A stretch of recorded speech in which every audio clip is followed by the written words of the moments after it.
Hello, welcome back. Like that deep intake of breath? So we are getting down to the end of things here. Well, the end of one thing and the start of the next. Because as soon as I finish, actually not even finished, just at the end, the last day of the men's race, the Tour de France, begins the Tour de France Femme, and I'll be painting that one as well. So if you're enjoying these, fear not. While we are on stage 18 of 21, we also have 8 more stages of the women's race coming. So I will be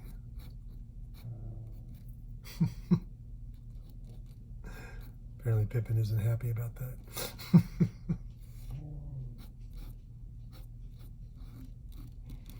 I'll be painting that as well, so, and sharing them here for you. Of course, as I have been doing, sharing one video per day on YouTube here in real time, but also on Twitter I share a time-lapse video every day. And all of the paintings get posted on my blog, theartofcycling.blogspot.com. And then if you go there, you'll find links to where they are on my website where you can actually purchase them. Certainly hope you will. Obviously selling these is what enables me to continue to do them.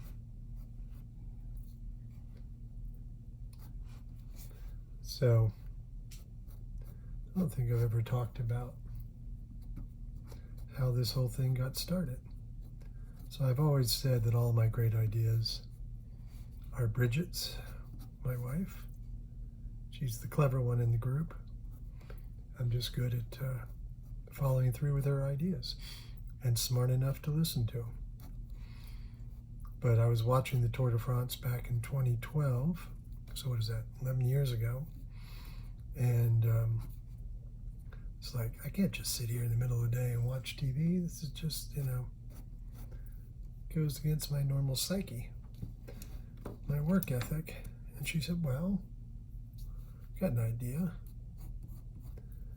Why don't you do little watercolors, paint watercolors of the tour. And at that point I was still on Facebook, and she said, and not on any of these other social medias. And then you can just post them on Facebook and see if you can sell them. And shockingly enough, I did, and some press got hold of the idea, and so we kind of got off to the races, and it just built from there. But it just came from a simple idea and has grown into quite an undertaking every July.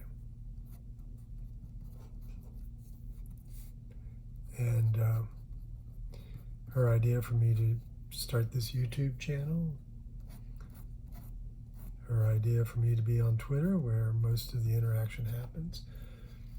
And actually that's why NBC started airing my work.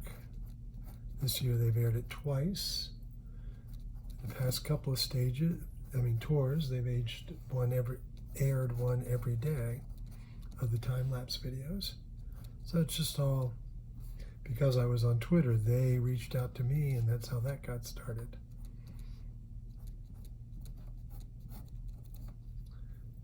Speaking of how things got started, this is the early break of the day, and it is definitely a sprinter stage. So at this point, they shouldn't be out here. There's only, 14, 15 kilometers to go. The sprint team should be lining up their trains and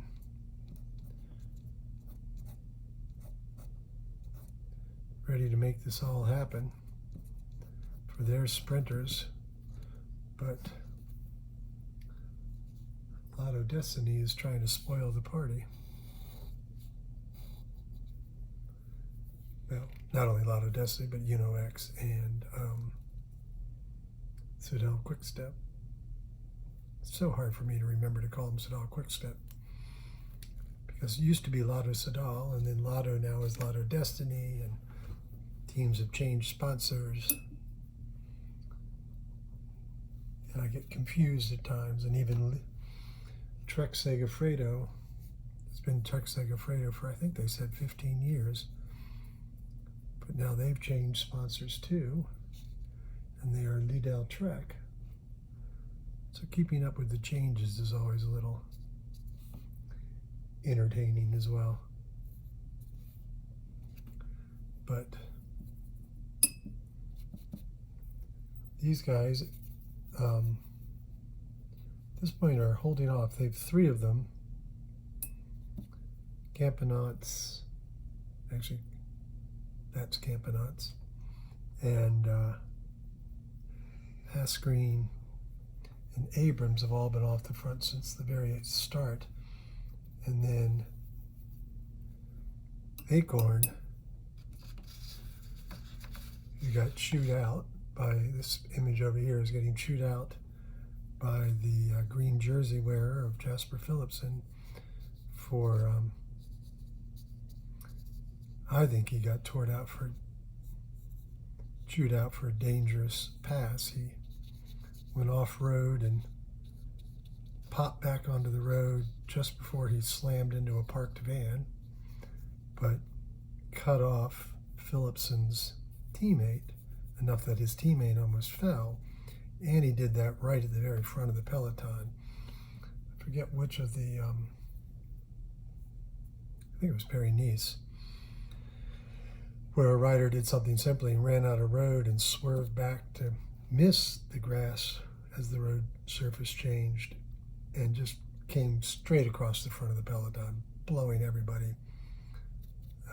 There's another artist that I see on Instagram who does sort of caricatures, and for that image he had the guy on a wrecking ball, a la, oh shoot, now I'm not going to think of the singer, came in like a wrecking ball, a la that video, just bulldozing the entire peloton. And while Phil and Bob, the commentators on NBC, felt that he was getting chastised. Like, what are you doing? You know, why? You've already got a guy in the break. Why are you trying to get onto the front? But I think he was like, how dare you endanger my guy and the rest of us? What the blankety blank blank blank are you thinking? And it is Acorn down here, there, his first Tour de France. So, whereas, actually I don't know how many Asgreen is, not Asgreen, I know how many Asgreen has rode. He's on his 5th. But Philipsen took on the job of patron and sort of said, don't do that again. Because it takes one stupid move, and it can be well argued that that was a stupid move, to ruin the tour for a lot of riders, and conceivably the career of a lot of riders. You go down in the wrong way and your career can be over. Chris Froome being an example of that. But Lotto Sidal, see, not Lotto Sidal, Lotto Destiny are in a pickle because their sprinter, Caleb Ewan, who took a very close second early in the race, has left the tour. So they don't have a sprinter anymore. So if they want to get a stage win, they're going to have to do it this way.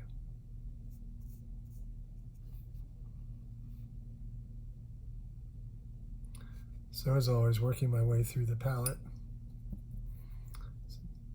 Not a lot of color. This one seems to be not a colorful stage thus far. First paint I painted, I was like, wait a minute, everybody's wearing blue. This isn't interesting. Actually, that was the second painting, but it was like, okay. So that gives you an insight into part of my selection process for what I paint. I mean, the story of the race is more important than the chromatic makeup of the riders, but doesn't hurt to pay attention to that.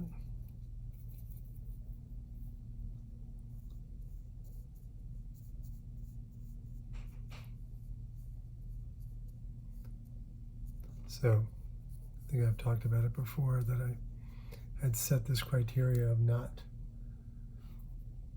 painting helicopter shots when shortly after I had flirted with the possibility of being at the tour on the back of a motorcycle. So clearly, in retrospect, a flawed idea, but it was fun to toy with. I'll go into that story some other time if I haven't already. But now I've really come to love these helicopter shots. I mean, one, you get beautiful scenery at the tour, but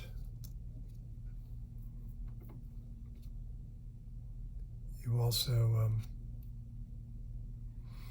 get to really sort of see parts of the race you wouldn't see otherwise. So now it's on to the color I call black.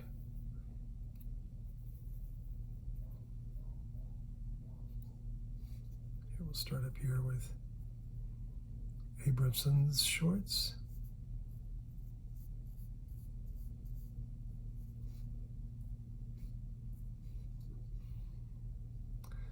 Didn't do his front wheel.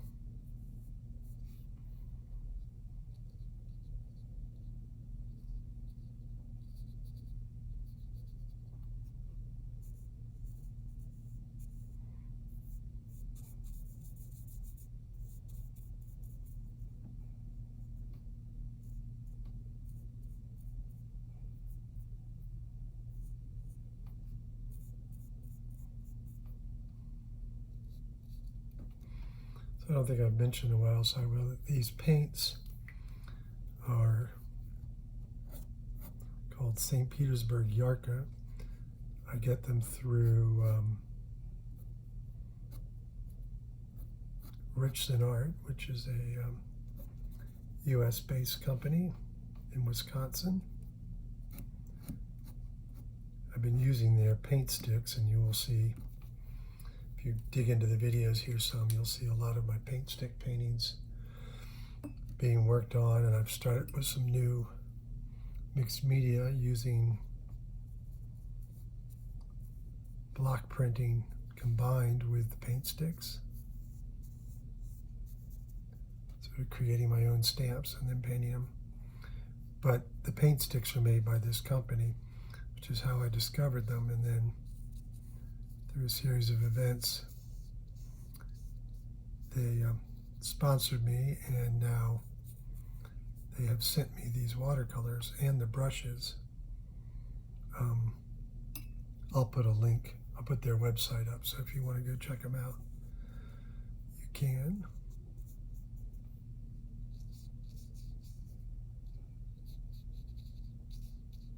Another one of my wife's brilliant ideas about asking them about sponsorship. So now what I want to do, and sort of why these guys are down here in the bottom, is the shadow that they're casting, I feel enlivens the image a bit. So, starting with Abram's shadow.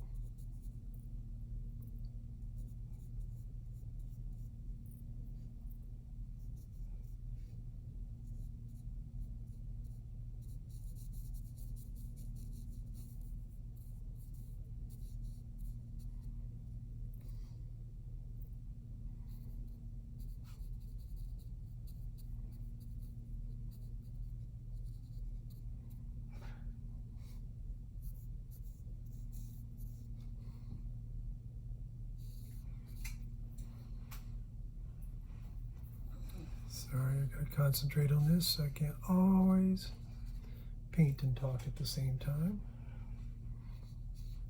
Oft times can't paint and talk at the same time.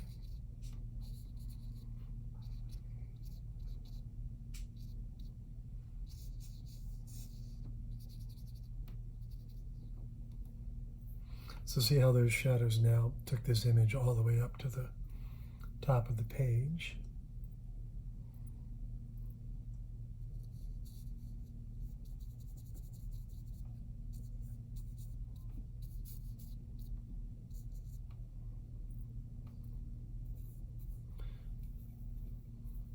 The last here of Ekanov,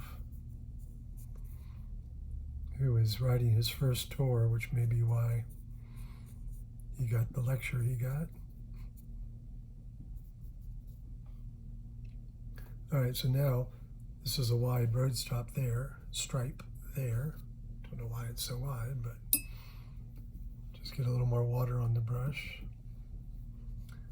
And these thumbtacks I started using and have continued. I started using them. I actually used 4 thumbtacks last year at the start of the opening of the cycling season. I had shoulder surgery, and I couldn't hold things with my left hand. So I came up with the idea of this piece of drywall and thumbtacking the artwork, not through it, but on the edge of it, to hold the artwork instead of my fingers like I'm doing now. But it still helps keep things in place and keeps the paper flat so it doesn't bounce as much. So as I finish this up, I'll remind you what I didn't title it.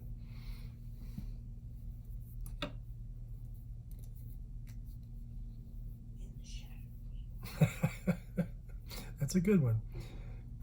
That's what we're going to call it. So Bridget just said, in the shadows. Like I said, all my good ideas are hers.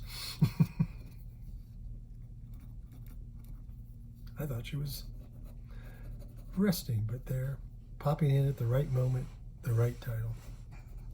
Because this foursome is in the shadows. They are in the shadows of the chasing peloton.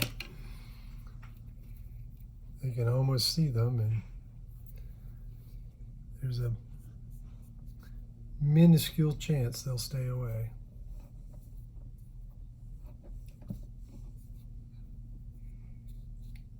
But there are sprinters that haven't won a stage yet, and this is one of their biggest chance until they get to Paris.